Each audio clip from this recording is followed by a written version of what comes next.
Good morning, everybody. This is Walk the Dog with Riot Mort. It is Monday morning, about 5:45, and it is the month of June. Kids get out of school in a week and a half, which is wild. Time marches on, and I just got over a good weekend. The streams went well. The big thing for me was not really caring about what place I got. That mattered a lot. We had some fun getting second places, stuff like that. I definitely had less first than I would have liked, as far as like if I were stressing about tubers, but since I didn't care, and there were some really fun games where I was on the losing end of somebody getting a 3-star 5 cost or stuff like that. So overall, it was a fun weekend. Also did some family stuff. And so, today is prep patch 14.6 day. I actually went ahead and did that yesterday because I have a lot of meetings today. And looks like it'll be a pretty small patch. I think players will be excited for one of the big system reworks I did. Keeps things light and should just be a big win. And then we're starting to double up's the other big thing that I don't know it'll get in this patch or next patch, or hopefully next patch. But double up the 3-star 4 cost has been an issue. So get that. By the way, congrats to one of my mods actually just hit Challenger in double up. So that was pretty wild. That's a truck. So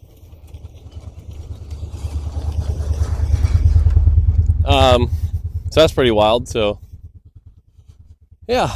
All right. We have a lot of questions today, so I'm not going to talk too much here because there's a lot of questions, and some of them are easy, some of them are a little trickier. Okay, first question. This one's okay. What are my thoughts on having a selector for a trait like, say, Syndicate, as opposed to it auto-picking strongest for something like Cyberboss? Okay, so generally, we know 100% that a selector is going to be easier, but it does make the trait a little more complicated. Because, for example, it's a very common thing. That's a loud bird. It's a very common thing for people to like forget to use the selector or put it in a weird spot. But at the high level, there's actually a really simple rule that we start with, which is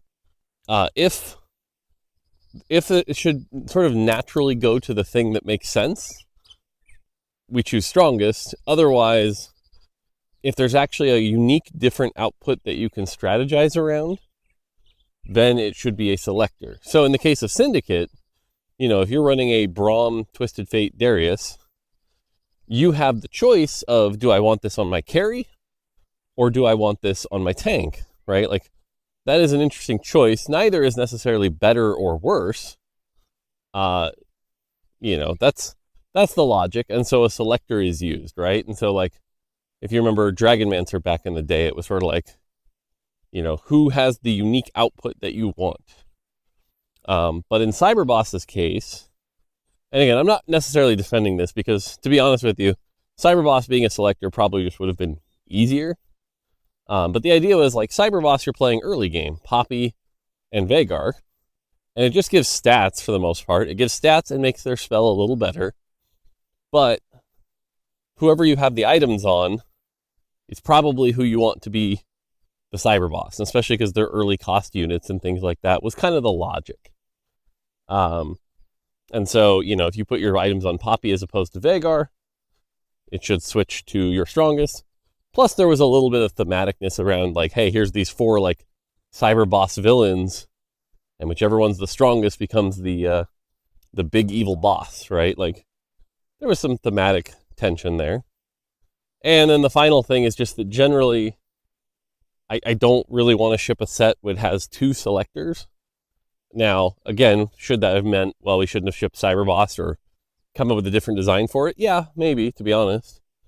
But that's generally the high-level rule. When we're doing the initial paper design, usually you try to limit it to one trait that has a selector, so that you don't end up in these weird situations where especially because two cyber bosses. If you remember at the start of the set, like everyone was playing two cyber bosses so that you could have Kobuko plus Ziggs. But the idea that imagine if you're playing Kobuko plus Ziggs and then also Misfortune Dynamo Flex, so having multiple selectors just seemed like a bit of a problem. So now strongest is one of those things that, like, if players don't know, if you know about it, it's actually a really simple rule, right? Like, whatever the most recent one you put in, no problem. Though it's funny because it does create situations where I'll get messages where it's like, hey, I was playing no scout, no pivot cyber boss, and I couldn't switch who my strongest was. And it's like, yeah, that's not a great experience. It's definitely something we should avoid. Now, part of it, there's the player responsibility of, well, maybe don't play no scout, no pivot cyber boss. But I get it, I get it. So, like I said, if it were infinite time, infinite design, I would say cyber boss should have just been a different rule. But, yeah. So, anyway, in future sets, though, like I said, it's generally one selector. And the other thing I'll say is that generally, I don't think we're really happy with the concept of strongest. We've tried it a couple times, but it just hasn't been as intuitive as we want. So I think in future designs, for the most part, we're staying away from strongest. Yeah, I'm trying to think. There might be one trait that I'd have to go double check if it's still using it or not, but I don't think it is. So, yeah, strongest is TLDR here. Selector better, strongest not so much, but only one selector per set is kind of the high level. So, yeah, all right. What are my general thoughts on 4v4 and its optimizations and the way it's played? Okay, so quick caveat here, just so we're 100% clear. I'm not the esports team. I don't make any esports decisions. I have no influence whatsoever. If I said 4v4 was the worst thing ever, which I'm not saying that, but if I said that, the esports team could totally make 4v4 the main format, and nothing I can do is stop it, So, now, with that caveat out of the way, what I will say is 4v4 is a really interesting, high-level strategic thing that can never, in my opinion, be the main thing. But if you're like a super-duper turbo PvP nerd, it's actually really fun. I think some of those optimizations where it's like, who's going to be the person that like sacks around, who's going to be people that like holds units of other people, like, it's pretty cool. There's some like really deep strategic depth to 4v4, and for a lot of the people who play 4v4 who really, really like 4v4, TFT, if you're like a competitive player, can be a pretty isolating experience where you're just sitting there playing the game by yourself over and over, grinding. And if you lose, you can get in your own head, seconds can feel terrible. Like it can do some things to you mentally. But in 4v4, if things are going well, you've got 3 other people to share with you. If you have that game where you're low rolling, you can still bring advantages to the team. It's pretty skill expressive, because the balance can actually end up decent. Though I will say, if you look at how it was played at the Double Digis event, that meta wasn't great for that. So even it is susceptible to a pretty imbalanced meta, which isn't great. But, at the end of the day, though, the reality is, if it became like the main mode or anything like that, no one new would ever show up in the TFT community again. And that is a big miss.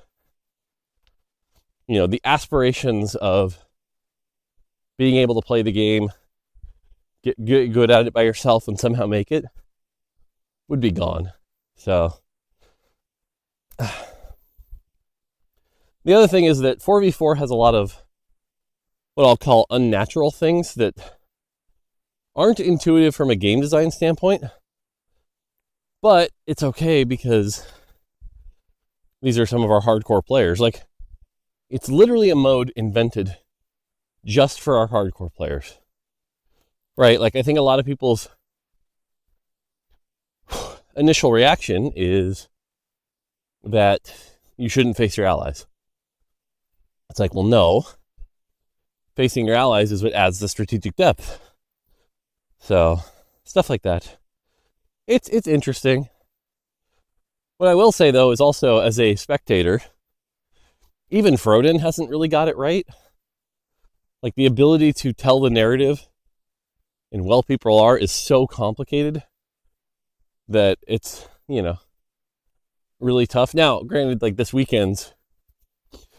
and last weekend, it was because you can't actually spectate, but not being able to hear the comms, all that stuff. So, I don't know.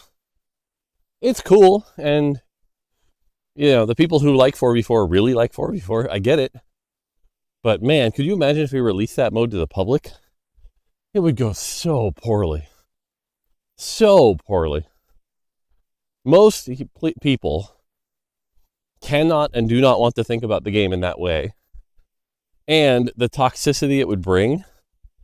Because, man, a lot of the toxicity of PvP games comes from team games because you can blame somebody else. We talked about that on a previous walk. So, yeah. It's such a narrow, I don't know. I bet if you asked a lot of the 4v4 people who played that didn't win, it's like, do you really, really enjoy this mode? They'd be like, it's fine. It's cool. It's cool to play with 3 people I like and have comms. But, you have to do some really weird things. So, but, again, we know, for example, like the Vitality folks, they really like this mode. So, yeah, I think that's kind of it. It's one of those things that, again, because the audience is so narrow and it not being the main mode, it's difficult for me to think about because it is what it is. It's not going to like radically transform esports, in my opinion. It exists. It's cool. I'm glad it exists. Should we spend the dev time to maybe give it a cool UI? Yeah, probably. But anything other than that, like, because again, your average player who plays at home, your average plat to master player is not going to enjoy this mode. They're not going to get the same things out of it that Vitality's getting out of it. That's just the reality of it. So, yeah, I don't know. Not much else to add. And then there's the whole EWC thing aspect of it that thankfully I have not had to be involved in. So, I don't know. But, yeah, I did see 100 Thieves didn't make it. So, that's pretty wild. And that's the other thing. There's only so many people who can make it. For everyone else, yeah. And now I will say what I'm really worried about is there's going to be this really awkward community divide where people are going to say, is Worlds the real skill expressor or is 4v4 the real skill expressor? And because of a certain group of people, I'm sure we'll start trying to spread that Worlds doesn't matter, which is really, really stupid. But then again, that wouldn't be not par for the course. So, yeah, we'll see. So anyway, that's my 4v4 thoughts. I will say I got to play some 4v4 in the Riot Rumble. It's, like I said, it's fine. It's fun. So, okay. Rules about spellcast speed. So this is a question that comes up usually around things like set 12 Varus, set 14 Brand. Someone even brought up set 13 Powder, right? It's like spells that when their mana bar fills up, the spell has to have like a long animation, build up tension before it resolves. And there are some people that are like, hey, I lost the fight because during that spell build up and tension, I died and it feels bad. So why don't you just remove that? Why don't you have Powder's thing walk faster or Brand's Fireball travel faster? Okay. So this is a complicated one, but here's the real truth of this. Those long spell animations are why TFT is one of the key reasons why TFT is the best auto battler in the genre. Okay? Now you might be like, what the hell are you talking about? Okay? all the way back to Dota Auto Chess, Underlords, Dota Auto Chess, even Hearthstone Battlegrounds to an extent, though they're doing it intentionally. Super Auto Pets, all that stuff. We have one thing over them that they don't. TFT combat is fun to watch. Okay? It is very fun to watch. If you go watch some of like the China exclusive auto battlers, like the Pokemon one, and you watch those fights, oh my God, it is dull. It is just like units slowly bashing into each other. Eventually a spell V effect plays. You can barely tell what's happening, and some damage numbers pop up, and eventually units fade. It's dull. By comparison, we have explicitly said that TFT should feel like really active MOBA combat that feels fun to watch and has these moments of tension, right? Where it's like Zed is dodging fireballs and, here comes a big boom. So part of the design for TFT is not just the paper kit, right? The paper kit's the easy part. Where it's just like, this spell will do 500 damage base. Great. But another part of it is the feel, right? And this is something Giovanni's one of our best at on our team, is it's the feel of like, okay, I'm going to shoot this bolt, and when it hits, it has this impact feel that's like, bam, that looks like it really hurts. Or the travel time feels completely correct. Or the tension of the Ari Spirit Bomb feels relative to the impact it has. All of that stuff has to be considered to make our game fun to watch. And so when done correctly, you get these really cool moments that it's just like, oh man, he dodged that, or oh, he just got out of the way, or oh, that just barely hit. That can make combat really exciting to watch. And sometimes you get these pop-off moments where it's like, you won by one anti-tibbers, or you killed them right before the projectile coming your way hit you in the face. That is really important. It's really important for game feel that pretty much none of the other auto battlers capture. And so when you look at something like Powder, it's like, again, it creates these cool moments where it's like, it tells a story where it's like, oh, here comes the thing, it's heading there, oh, it's gonna make a boom, that's a good thing for the game. Now, where that comes important is that it has to be accounted for when you're balancing the game. Now, let me give you an example. Let's say we have Brand here, and Brand is 70 mana, and then he throws the fireball, which I believe takes 1.5 seconds of travel time, I believe. I could be off there. It might be 1.25. What that means is during the travel time, that's essentially part of your spell cycle. Now, we could make that animation take longer, right? So let's say Brand's mana was 50, but that spell had a 2.5 or even 3-second travel time. From a mathematical damage output scenario, those two values are the same, right? It's like every 8 seconds, essentially, shoot out a 500 damage fireball. That's basically what it boils down to. Likewise, if we raised his mana to 80 and made the fireball travel really, really fast, let's say 0.25 seconds, just almost instantaneous, right? Kind of like a Zeri shot. We just shoot fireballs that fast. That also does 500 damage every 8 seconds or so, right? Like, from a balance perspective, they're all equally possible and can give you the same results. So, that doesn't change much. It's just a question of, does Brand shooting a fireball that travels in 0.25 seconds, does that actually feel good? Probably not. It probably looks way too fast. You can't track it with your eye. And you're like, oof, that doesn't make sense. And not to mention, if every single spell in the game is traveling like Zeri shot speed, does that look good? No, it looks terrible. It looks like a boring auto battler. And so having these spells that do have that tension and that animation that makes it feel like cool combat is important. Now, that's not to say we're executing on it perfectly, right? Like, and this is one of those things that, again, not everyone on the team quite has Giovanni's skills, but combat feel can be hard to get right, you know? In Brand's case, you know, the combination of like the travel time plus the fizzle protection plus what you do when you resolve that fizzle protection and how long that should take, not to mention like, hey, maybe the main fireball travel speed is fine, but the splash travel speed is like really slow and we should speed that up. Or, you know, like it's a lot of detail oriented things that you have to think about when you look at that spell that could be better, right? Like I'm not trying to claim it's perfect, but I am trying to claim that stuff like that is necessary. And it's up to balance to make sure it feels powerful enough to warrant it. Now, no matter what we do, like let's say the animations are perfect, the balance is perfect, it does, you know, 1,000 damage and it feels good.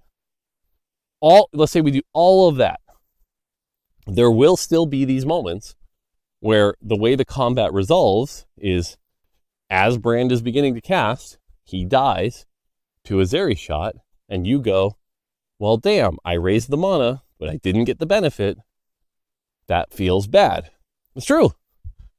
But that's one of those examples where it's like, yes, losing does feel bad. You're right.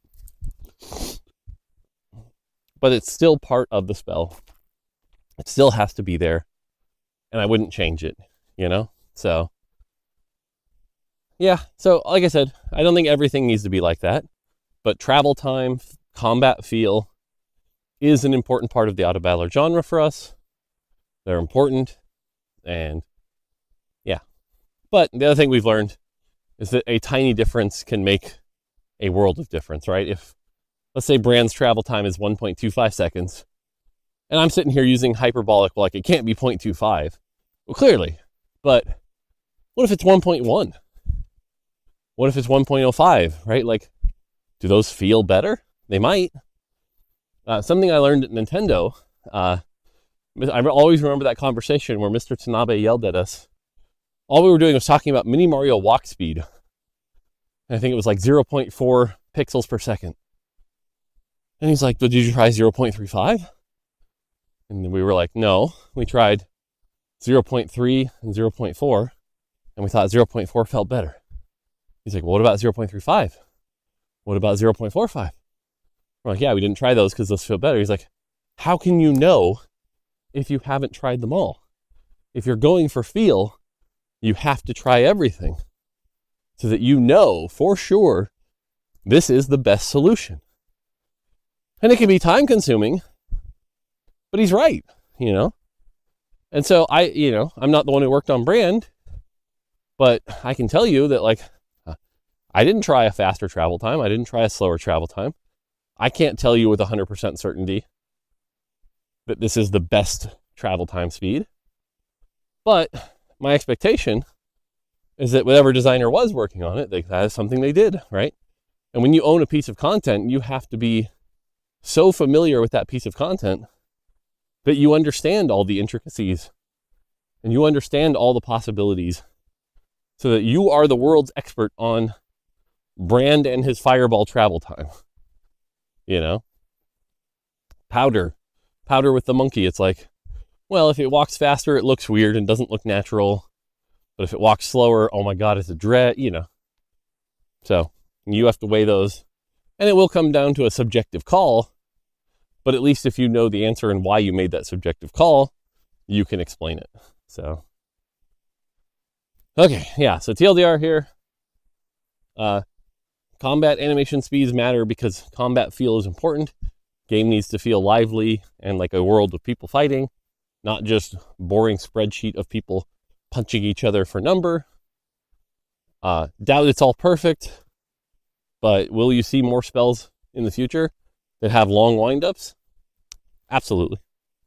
Absolutely you will, because they're important and they feel good. They add tension. They're exciting. And it's up to us to make sure they feel right and the balance is relative to that power. But if it's not, even if it is, there will always be some slight feels bad moments. part of the game. So there you go. All right, I think I got time for one more. I'm not going to get to the items one. All right. Why is there hardly any crit scaling interactions? We haven't seen any crit scaling interactions since set 10. This one's an interesting one in that if I were to ask most of the designers on my team, the answer would probably be no reason. We could probably add some. Not a big deal. But what I will say is I don't like crit interactions for our game. Crit is already an inherently weird system. And we actually had to talk about this internally. But if you think about it, at its like a simple, most rudimentary level, if I have two units fighting each other, do I want the outcome of that fight determined by whether or not one unit crit or not? Not really. I'd rather it be determined by their strength, their multipliers, their, stuff like that. Having crit be this like wild variable does lead to some pretty crazy RNG. And I don't necessarily want fights to be determined by that. If you told me there's a world where crit shouldn't exist in TFT, I could almost believe you. Now, the way we've mitigated this is we let crit in TFT get to some really high numbers, right? Like a simple Radiant IE, you're at 100%. A couple Executioner and a Guard Breaker or a Stride, whatever, you're at 100%, right? Like we let you get to 100% pretty quickly so that you can avoid some of that randomness and things like that. The problem is, let's say we did have some of that, those interactions, right? Let's say I'm going to make a champion. We'll call it Shaco the 1 cost. And every time his auto crits, gain 1 HP. Dumb example, but let's just use that. Well, what that basically signals to you is you must build exactly IE plus Guard Breaker plus Quicksilver or Hodge to get 100% crit so that you're not missing out on any HP, right? Any crit interactions essentially signal you must build 100% crit so that you don't miss out on that interaction, because that interaction is even more power on top of the already high crit multiplier, right? And so if you go look at the examples that you brought up of like, why haven't we had more of this? It's because, well, those itemizations became incredibly narrow. You had only one way to build them, and you must. And the other thing is it makes the difference between the itemless champion and the itemized champion, we call this like the ceiling and the floor, that gap gets even wider, right? Because like, take that same Shaco and he's just there auto-attacking. He might crit, once every 4 autos if you're lucky, but put some crit items on him, and now he's gaining 4x the value because you have 100% crit. And 4x is pretty extreme. In a world where most of our multipliers are like 50%, getting a 400% output multiplier, pretty wild. So crit interactions usually incredibly narrow down the items. And the interaction with crit we already have is you do a bunch of damage, right? Like that's already a really good interaction. Does it need more on top of that? Now, all this is to say, if a designer came to me and they built a champion that had one of these interactions, would I block it? No, I wouldn't. I'd let it ship. Could just be that no designer has really thought there was a cool thing there. The other thing is we have augments that would like trap you. I mean, it'd be your own fault, but like bad luck protection. Oops, can't crit now, So it just has come down to the fact that it hasn't really been a rich design space, and crit inherently has that sort of coin flippy nature unless you hit the 100% mark, which isn't great. Yeah, crit, there's a whole like design debate around the purpose of critical strikes. We were talking about this internally, and it was the fact that like critical strikes don't even feel exciting because you can hit 100%, right? Like you compare it to like a Diablo game where you start off with like a 5% crit rate. And when you get those critical strikes, it's like they hurt, right? So it's like, imagine a world where TFT was closer to, 5% critical strike. Maybe if you maxed it out, it was 25% critical strike. but instead of a 40% damage multiplier, it was a 200% damage multiplier. What would that do to the game? And it's like, well, clearly it would make it very RNG, because when you hit those crits, you're essentially getting 3 autos of value. That will clearly skew a fight. So pretty crazy there. So yeah, again, TLDR. Haven't been any because it's so coin flippy and has wide ceiling floor problems, but I haven't blocked them or anything like that. If a designer came to me with crit interactions and we shipped one, I could see it. I'm just not sure it's that rich a design space.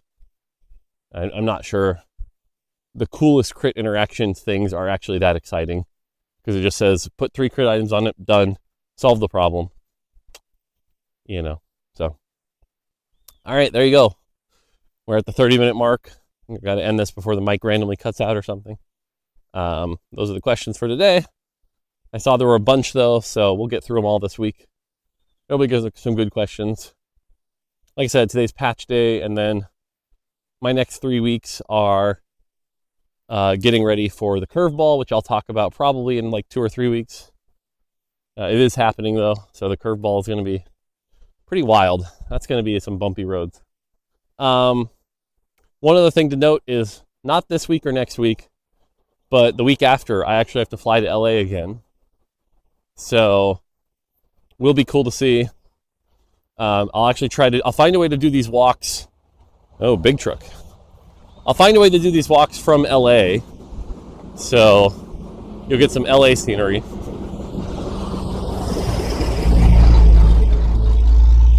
Big truck.